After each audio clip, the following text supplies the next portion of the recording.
Fala galera, e aí, tudo bem com vocês? Começando mais um videozinho aqui no canal e hoje nós vamos fazer o nosso segundo episódio sobre as curiosidades aqui da Inglaterra. Então se você já conhece o nosso canal, já é inscrito, já deixa um like e compartilha esse vídeo que vai estar muito legal. Se você é novo por aqui, seja bem-vindo, confere o nosso conteúdo, considere se inscrever no canal, confere aí que tem muita coisa legal sobre os passeios que a gente faz por aqui, pela Europa, como que é a vida na Inglaterra. Tem muita informação e muito conteúdo legal sobre essa terra aqui que é um pouco diferenciada. Então, chega de enrolação e bora pro vídeo. Então, para começar o nosso vídeo de hoje com a nossa primeira curiosidade, é mais para esclarecer um pouco o que é Inglaterra, Reino Unido e Grã-Bretanha.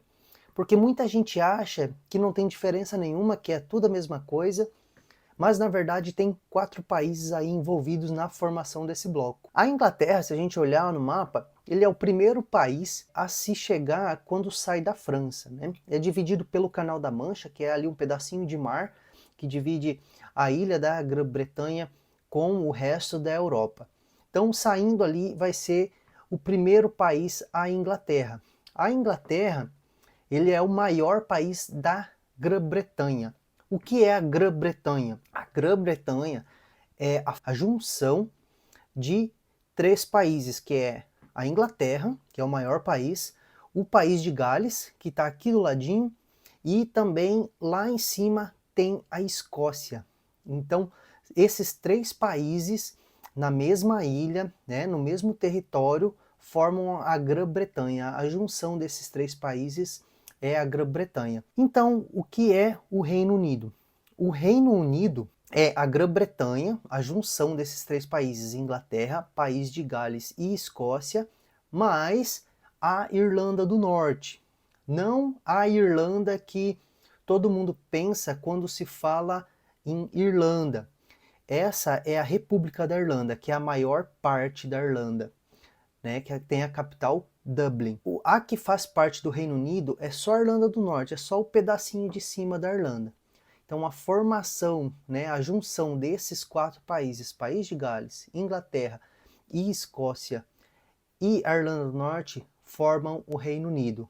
Tira a Irlanda do Norte, fica a Grã-Bretanha, e dentro da Grã-Bretanha, daí tem esses 3 países, que a Inglaterra é o principal e maior. Com exceção da Irlanda, que fica numa ilha separada, que você tem que atravessar uma balsa, pois não tem ponte, todos os outros países, como a Escócia e o País de Gales, são ligados por estradas.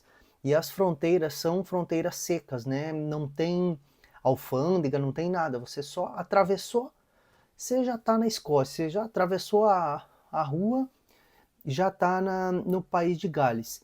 É muito simples.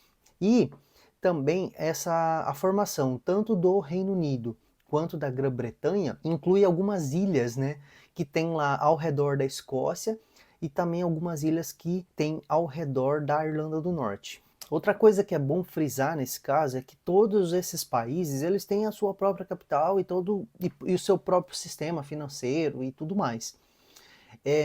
A Irlanda do Norte, a capital é Belfast, que é a última cidade em que o Titanic passou antes de seguir rumo à América do Norte e naufragar. A capital da Escócia, lá em cima, se chama Edimburgo, e é uma das cidades mais bonitas que eu já visitei. A gente vai para lá um dia fazer um vídeo, é um pouquinho longe, a gente está se programando para ir.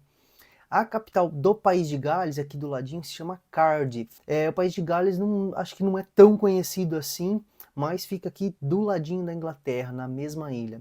E a capital da Inglaterra, obviamente, é Londres, aí gigantesca, com 8 milhões de habitantes. A segunda curiosidade, que é um fato assim bem interessante, é o tamanho dessa ilha, o tamanho da Grã-Bretanha, que inclui o País de Gales, Inglaterra e Escócia. Do extremo sul, da última cidade, do ponto mais distante do sul, até o ponto mais distante lá da Escócia ao norte, são um pouco mais de 600 milhas apenas, o que nos dá um pouco menos de 1.000 quilômetros de distância. Você consegue facilmente, talvez não tão facilmente por causa do trânsito, mas sair lá do norte e até sair lá do sul, desculpa, e até lá no norte da Escócia num dia de viagem, tranquilamente. E de largura, ele tem aproximadamente 300 milhas de distância, do ponto mais distante lá do país de Gales até o ponto mais distante aqui da Inglaterra, se olharmos de leste a oeste. Eu acho extremamente pequeno porque onde eu morava, em Sinop, no Mato Grosso, a capital fica a 500 quilômetros da minha cidade. Então, para você ver o quanto o Brasil é grande, o quanto a Inglaterra, a Grã-Bretanha aqui, essa ilha é pequena. E para medida de comparação, se pensarmos em tamanho de território, a Grã-Bretanha, a ilha da Grã-Bretanha, caberia dentro do estado do Paraná, no Brasil. Então, é gigantesco, o Brasil é gigantesco. E aqui, extremamente pequeno, mas eu não consegui encontrar o número exato de quantas cidades tem na Inglaterra, quantas cidades tem aqui nessa ilha, porque tem muita cidade e tem muita história. Para você ter uma ideia, Londres é datada, a criação de Londres, né, a 43 depois de Cristo. Apenas 43 anos depois de Cristo, Londres foi iniciada. Então Londres tem quase 2000 anos de história e de tanta coisa que aconteceu naquela cidade. Ela se chamou, teve outros nomes. Londres teve 2 ou 3 nomes até virar Londres. Fica aí a curiosidade de quanto velho é Londres. Galera, a curiosidade número 3, eu acho que é uma das mais legais desse vídeo, talvez, que são os sotaques daqui da Inglaterra. Se já não bastasse nós que somos estrangeiros, vivermos aqui, temos que aprender o inglês para morar aqui e fazer as nossas coisas e trabalhar, ainda temos que nos adaptar com os sotaques que tem aqui e os slangs, que são as gírias que eles usam aqui, da mesma forma que a gente usa as gírias no Brasil. Aqui também tem algumas que a gente precisa aprender. Um exemplo que eu peguei aqui para falar sobre a diferença de sotaques é pedir uma garrafa de água. Se um dia você vier para Londres, você vai entender o que eu estou falando. No Brasil, quando você faz um curso de inglês ou quando você se interessa em aprender inglês, você vai aprender que uma garrafa de água é bottle of water ou bottle of water. Depende do sotaquezinho ali que você estiver usando, com quem você estiver aprendendo. Quando eu cheguei em Londres, eu fui pedir uma garrafa de água. Aí eu falei, can I have a bottle of water? E a mulher ficou, o quê? Ficou me pedindo várias vezes e eu falava, a bottle of water. E ela, eu não tô entendendo o que você falar. E daí eu tentei explicar, tipo, gesticular a água, né? Aí ela falou, a boa. Eles cortam, né? Pelo menos em Londres, em alguns lugares, eles cortam vogais, eles cortam consoantes e eles parece que só faz um ali para pedir a água. Eles falam ball of war, bottle war. Tem vários jeitos deles falarem.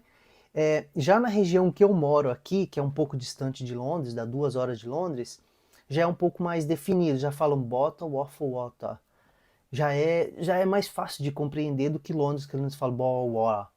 Só fala uma linha reta, não dá para entender nada. Aí, quando você vai lá pro norte, lá para perto de Liverpool, Manchester, mais pro norte lá, eles já mudam o sotaque completamente.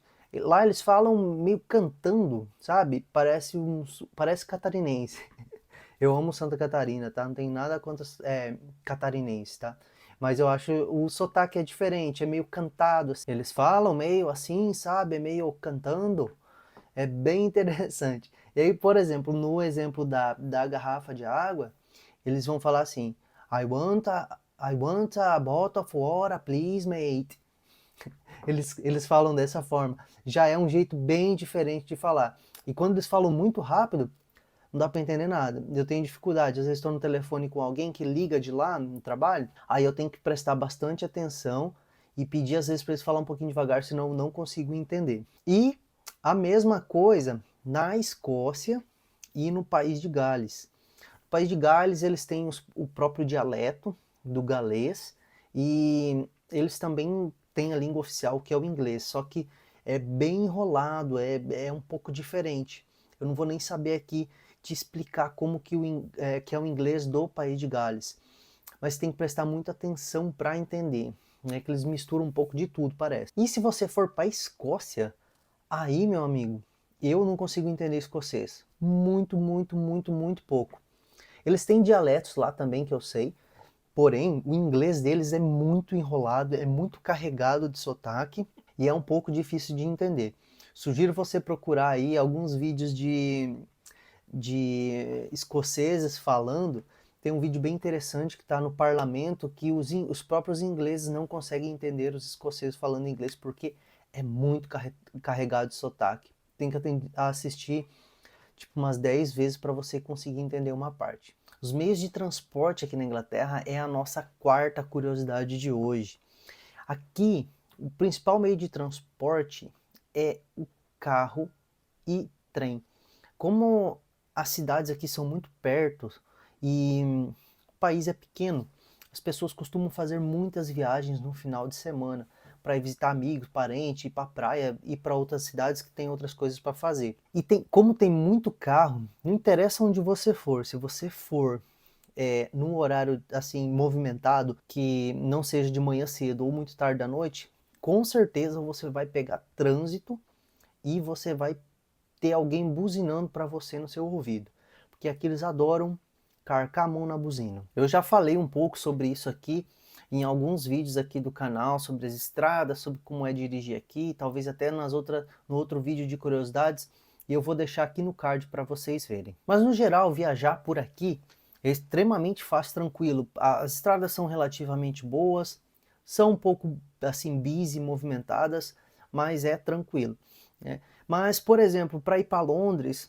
eu sempre uso trem, porque Londres tem que pagar taxa de congestionamento, taxa de poluição, dependendo do seu carro. Se eu for de carro para o centro de Londres, daqui da minha cidade, que são 160 quilômetros, eu vou demorar cerca de 2 horas e meia para ir até no centro de Londres de carro.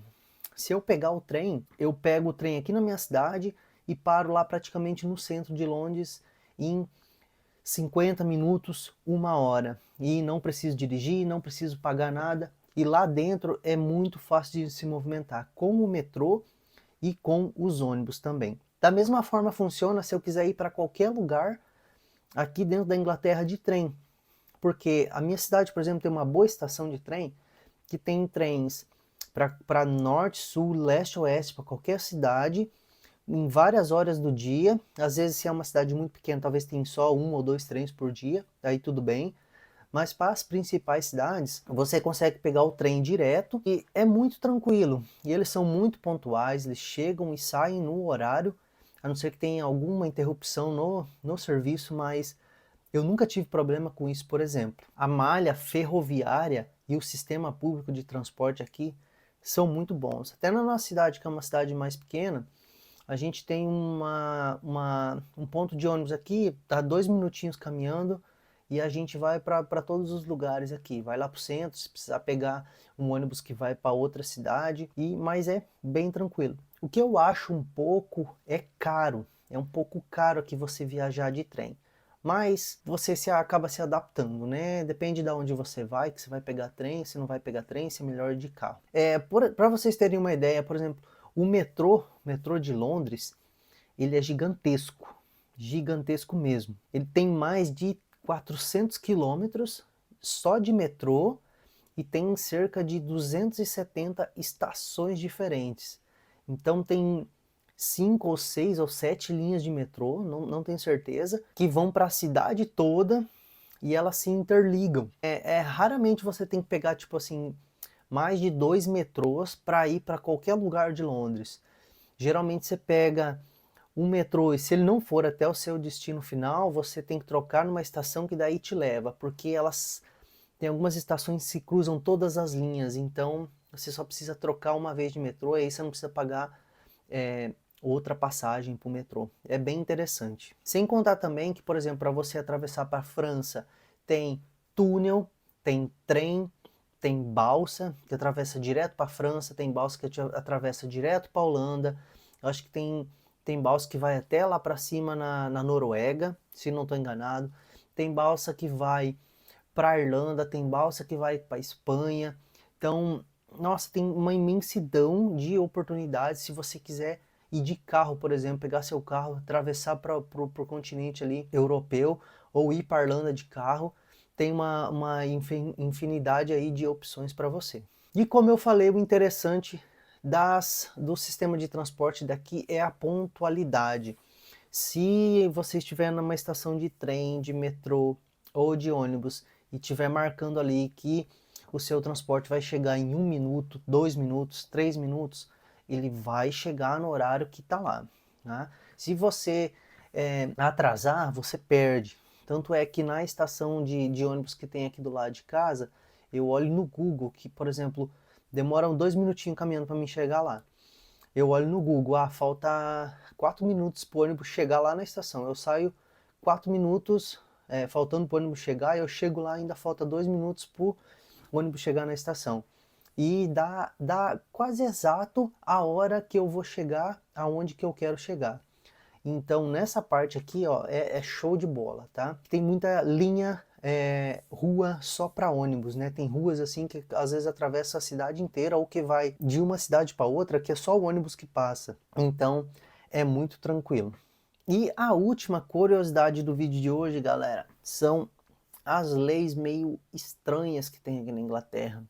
Tem, tem acho que umas 15 leis estranhas pelo que eu andei pesquisando, mas eu vou citar aqui só algumas para vocês terem uma ideia de quanto estranhas elas são. Por exemplo, é proibido e é considerado uma traição você colar um selo de carta de ponta cabeça.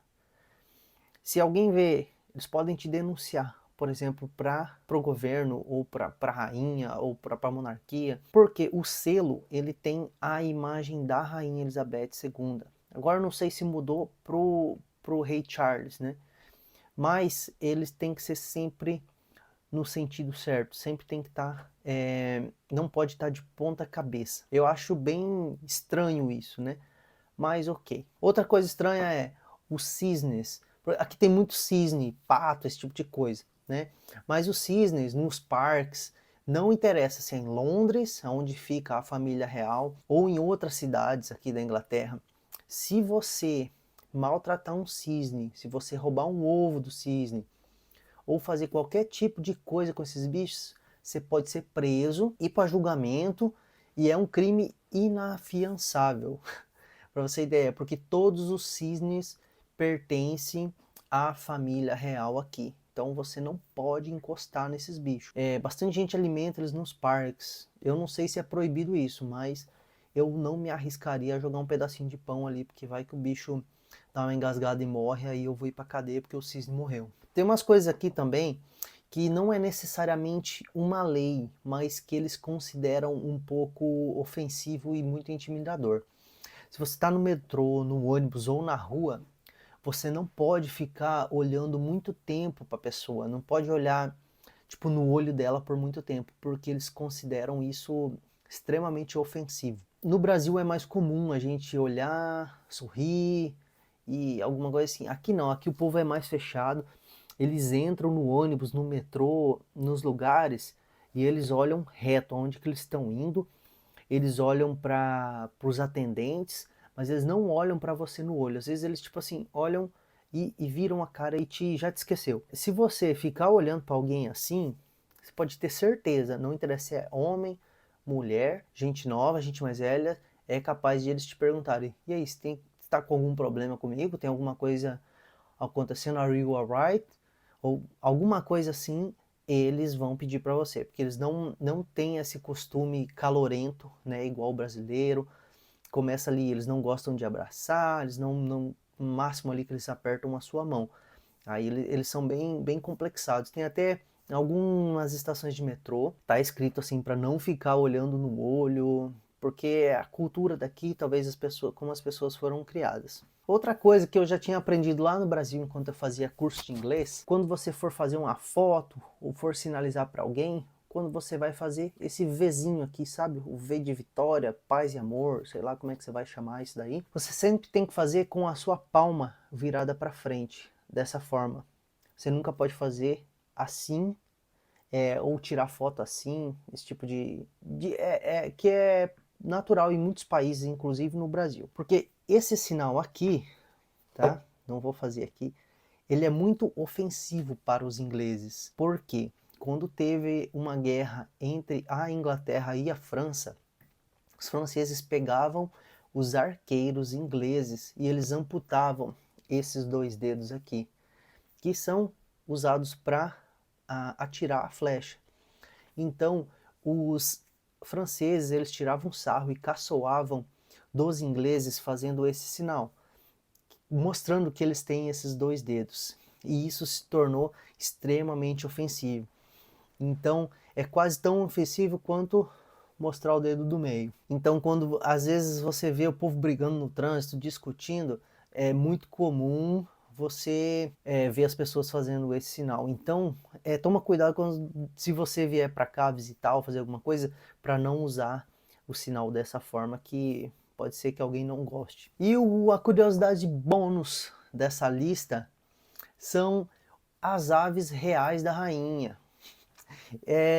Existe um boato que na verdade é uma coisa verdadeira, que existem alguns corvos, aquelas aves, corvo, que moram na torre da rainha. E eles são alimentados, eles são cuidados, eles têm uma linhagem de corvo toda cuidada pela monarquia, pelos funcionários ali da família real.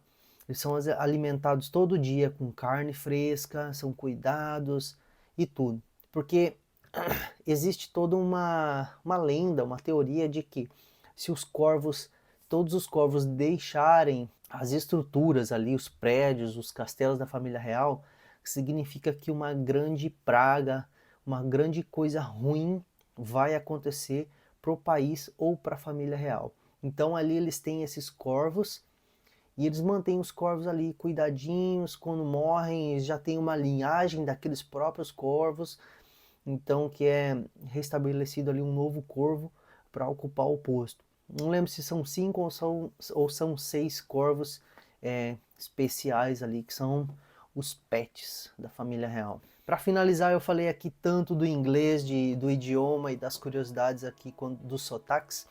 Eu quero deixar um abração para o Ediel, que é um dos donos lá da Verbo Schools, que foi onde eu estudei por 5 anos inglês em Sinop, e ele me ensinou muito ali. Conheço o Ediel desde pequeno, ele era vizinho da casa do meu pai lá, e foi essencial aí na formação para mim vir para a Inglaterra aqui e começar minha vida aqui com o inglês. Então, um abração aí, Ediel. Galera, se você assistiu esse vídeo até aqui, muito obrigado, deixa um like, compartilha esse vídeo que tá bem legal. Se você ainda não é inscrito do canal, por favor se inscreve aí, dá essa força pro canal crescer, acompanha o nosso conteúdo, ativa o sininho e deixa nos comentários aqui o que você achou desse vídeo, se tem alguma curiosidade, alguma coisa que você quer que a gente procure aqui para tirar a dúvida para vocês, beleza? Então vou ficando por aqui, obrigado, até o próximo vídeo.